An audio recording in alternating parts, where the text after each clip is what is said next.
नमस्कार, मी हर्षद पाटोळे. स्वागत आहे तुमचं आपल्या यूट्यूब चॅनलवर. आज संकष्टी आहे म्हणून मी आपल्यासाठी तळलेली मोदकाची रेसिपी घेऊन आलो आहे. मोदकाला परफेक्ट कळी कशी पाडायची तर या व्हिडिओमध्ये मी सांगितलेलं आहे, तरी व्हिडिओ नक्की शेवटपर्यंत पहा. चला तर मग आपण रेसिपीला सुरुवात करूयात आणि मोदकाला लागणारे साहित्य बघूयात. पहिला इथं मी 2 वाटी खोबऱ्याचं किस घेतलेला आहे, 1 वाटी गूळ घेतलेला आहे, ड्रायफ्रूट्स तुम्ही आपल्या आवडीप्रमाणे घेऊ शकता, खसखस घेतलेली आहे, तूप घेतलेलं आहे आणि वेलदोडी पूड घेतलेली आहे. सगळ्यात आधी आता आपण कणिक मळून घेऊयात. इथं मी 1 वाटी मैदा, 1 वाटी गहू पीठ, थोडंसं चवीनुसार मीठ आणि तूप घेतलेलं आहे मोहनसाठी. इथं आता आपण तूप कडून घेऊयात. त्यासाठी मी आता गॅसवर पातेलं ठेवलेलं आहे. इथं 2 चमचे तूप कडवायला ठेवलेलं आहे आणि आता तूप कडतं तोपर्यंत आपण पीठ मिक्स करून घेऊयात. इथं 1 वाटी गहू पीठ, 1 वाटी मैदा आणि चवीनुसार मीठ त्यामध्ये टाकलेलं आहे. आता आपण पीठ छान मिक्स करून घेऊयात आणि तोपर्यंत आपलं तूप कडलेलं आहे. ते तूप कडले काय बनण्यासाठी त्यावर चिमूटभर पीठ टाकलेलं आहे मी. तूप छान कडलेलं आहे.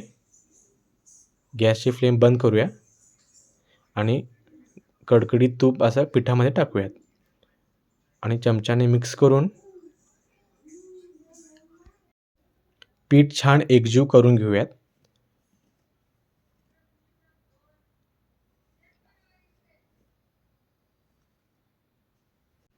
पीठ मळताना आपले मोहन व्यवस्थित आहे का बघण्यासाठी त्याची एक मूठ तयार करून बघायची. तर आपला मोहन परफेक्ट पडलेला आहे. आता थोडं थोडं पाणी घालून पीठ छान मळून घेऊयात. पीठ आपल्याला लई सैलही मळायचं नाही आहे.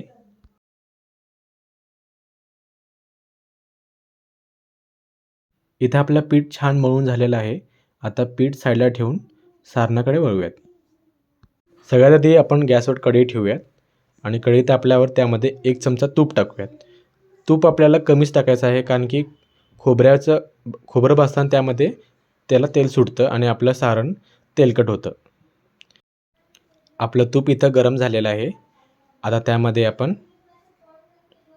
आवडीनुसार ड्रायफ्रूट्स टाकूयात. आता ड्रायफ्रूट्स छान 1 मिनटं परतून घेऊयात. गॅसची फ्लेम इथं मी लो ठेवलेली आहे. आता त्यामध्ये खसखस टाकून घेऊयात. आता 2 वाटी किसलेलं खोबरं टाकूयात.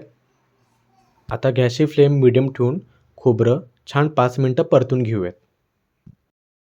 असेच नवीन नवीन रेसिपी करायला मला खूप आवडतात. माझ्या चॅनलला लगेच जाऊन सबस्क्राईब करा, जेणेकरून तुम्हाला नवीन नवीन रेसिपीजचे व्हिडिओज मिळतील.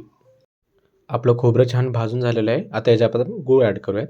गूळ छान मेल्ट होईस्तोपर्यंत आपल्याला ते एकजीव करून घ्यायचं आहे.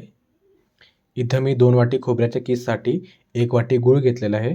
जितकं आपण खोबऱ्याचं किस घेतो त्याचा अर्ध गूळ वापरायचा आहे. आता आपलं सारण तयार झालेलं आहे. आता गॅसची फ्लेम बंद करून त्यामध्ये वेलदोडीची पूड टाकूयात आणि ते मिक्स करूयात. सारण थंड होण्यासाठी आता प्लेटमध्ये काढून घेऊयात. सारण थंड होत आहे तोपर्यंत आपण पिठाचे गोळे तयार करून घेऊयात. अशा प्रकारे मी इथं पिठाचे गोळे तयार करून घेतलेले आहेत.